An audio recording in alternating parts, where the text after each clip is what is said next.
C'est l'Europe de demain. Nous les enfants de l'Europe de demain. N'oublions jamais que la construction européenne, quoi qu'on en pense par ailleurs, nous a amené la paix. Et que sans la paix, on ne peut rien construire.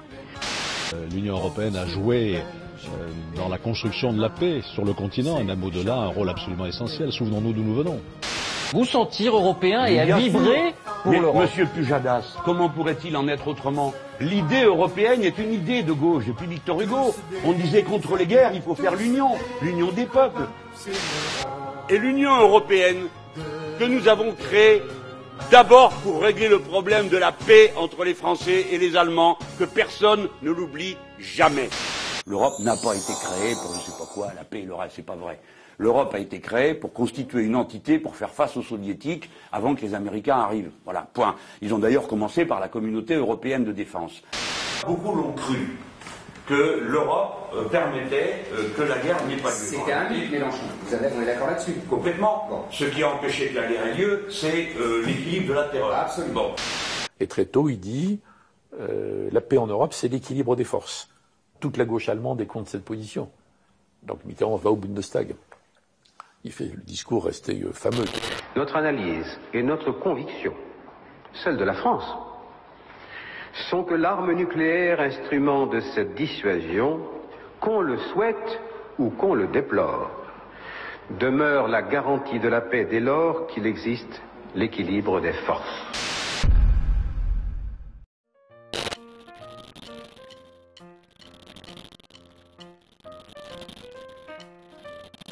Bonjour, je suis aujourd'hui avec Thierry Cloux, rédacteur en chef du Pêcheur de France.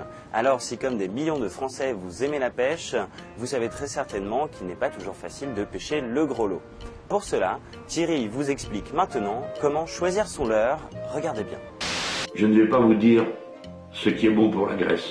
Vous le savez mieux que moi. Et c'est d'ailleurs pourquoi vous allez voter Syriza. Alors pour choisir son leurre, c'est vrai que quand un débutant ou un pêcheur peut confirmer rentre dans un magasin, il a des murs entiers qui sont couverts de leurre et c'est vraiment un casse-tête. Et si je vous appelle à voter pour Syriza, c'est d'abord dans l'intérêt du peuple français. Des gens qui, comme vous, chaque jour, ont à souffrir de la politique des néolibéraux. Donc vous êtes le Syriza de France, quoi, si j'ai bien compris. On va essayer, depuis longtemps, puisque ça fait des années vous, qu'on travaille ensemble. Alexis Tsipras est-il un traître? C'est la question que se pose Twitter aujourd'hui. Avec ses dernières propositions de réforme, le Premier ministre grec n'apparaît plus si révolutionnaire que ça.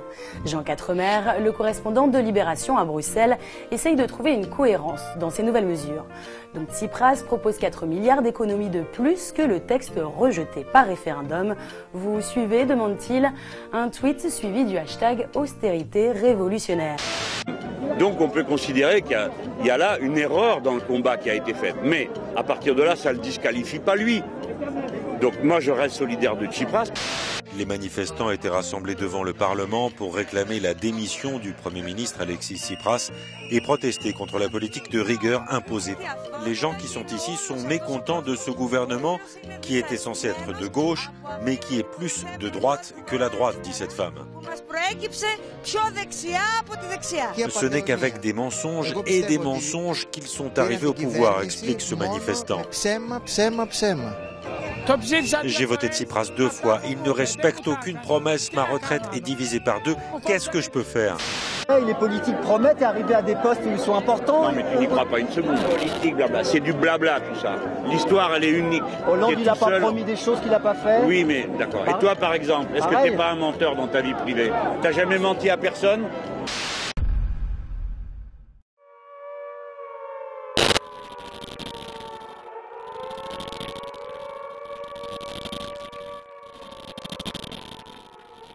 Commencer par dire que nous n'aimons pas les bombardements, ni vous ni moi. D'ailleurs, nous ne les avons jamais aimés. Les bombardements sur les civils, quels qu'ils soient, sont abominables.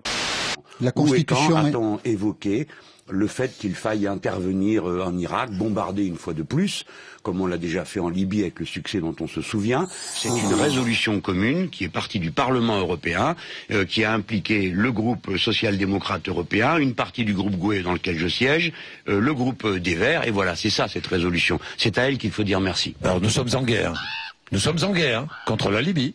Nous ne sommes pas en guerre contre la Libye. Nous répondons à un mandat des Nations Unies qui nous enjoint, à nous qui en avons les moyens, d'intervenir militairement pour aider la révolution libyenne. L'intervention en Libye était une erreur. C'est en substance ce que dit un rapport de la Commission des Affaires étrangères à Westminster. Presque 5 ans plus tard, le chaos continue de régner en Libye, où le gouvernement reconnu par la communauté internationale peine à asseoir son autorité. Il a eu raison. Pourquoi ne pas dire Nicolas Sarkozy a eu raison, Nicolas Sarkozy a fait le bon choix. Lorsque c'est moi qui ai la bonne idée, est-ce que vous demandez à M. Sarkozy de aller dire merci à M. Ça ne me gênerait pas. Alors la bonne idée...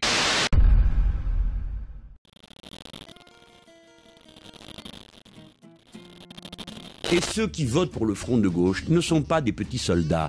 Il ne suffira donc pas qu'on aille sur un plateau de radio ou de télévision pour dire il n'y a qu'à faire ci ou il n'y a qu'à faire ça pour que les gens le fassent. Ils pensent avec leur propre tête.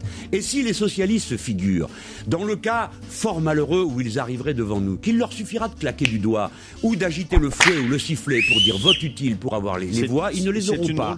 S'il s'agissait de me faire gagner moi-même l'élection présidentielle, ne demandez rien en échange. Mélenchon. Voilà pour cette intervention, Jean-Luc Mélenchon, qui appelle clairement à se ranger derrière François Hollande. Je leur avais dit qui était François Hollande et pourquoi dans la saison des tempêtes. Vous avez voté pour lui, mais on ne va pas revenir là-dessus. Mais si on peut revenir tout à fait dessus, j'ai voté pour lui parce que je voulais éliminer M. Sarkozy et sa politique. En matière sociale, plus modérée que les... François Hollande, parce que François Hollande a tout aggravé de ce qu'avait fait Nicolas Sarkozy. Non, mais j'avais dit que Hollande, c'était pire que Sarkozy. Pire que Sarkozy. Oui.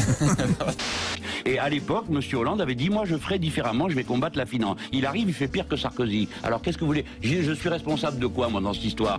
Nous avait expliqué François Hollande pendant la campagne. Hein. Il avait dit qu'il ferait ça. Ben non, mais il l'a pas fait. Pourquoi? Il ne comptait pas le faire? J'avais aucune illusion, on se connaît trop, lui et moi.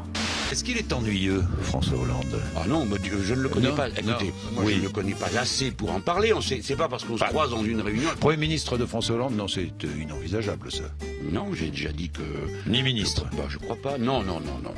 Très concrètement, c'est vous seriez prêt éventuellement à aller dans un gouvernement socialiste? Mieux que ça. Je suis prêt. Mais oui, ça voilà.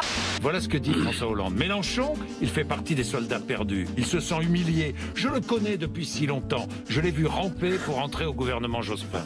Mais non, mais c'est bien lui, hein. Il est venimeux. Je devais dire à tout le monde, c'est un menteur.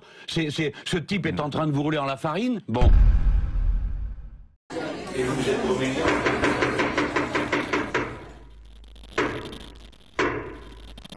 Dans nos milieux, dans les milieux populaires, la première vertu, c'est de ne pas se laisser faire.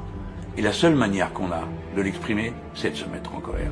La colère est donc non pas une perte de sang-froid, c'est l'affirmation d'une volonté. En fait, vous n'êtes pas comme effectivement que vous décrit. Vous n'êtes pas cet homme en colère, braillard.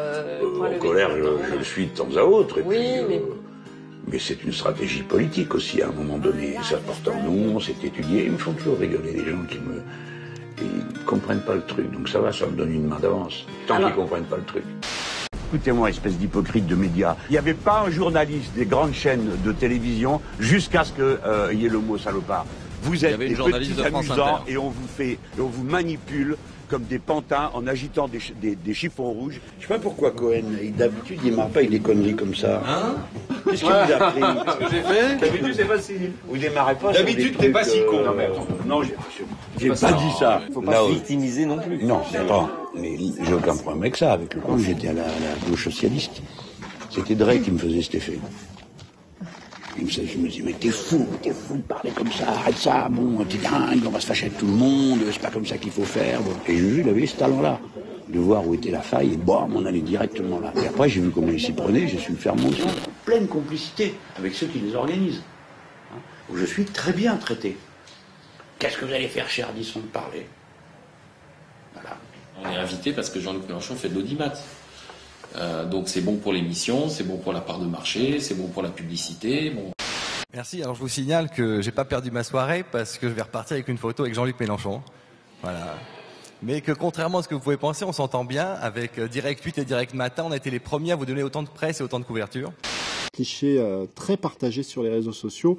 Alors cette rencontre, ce n'était pas n'importe quel moment, puisqu'il y avait beaucoup d'hommes politiques qui étaient présents pour le pot de départ d'une journaliste de l'AFP qui s'appelle Sylvie Maligorne.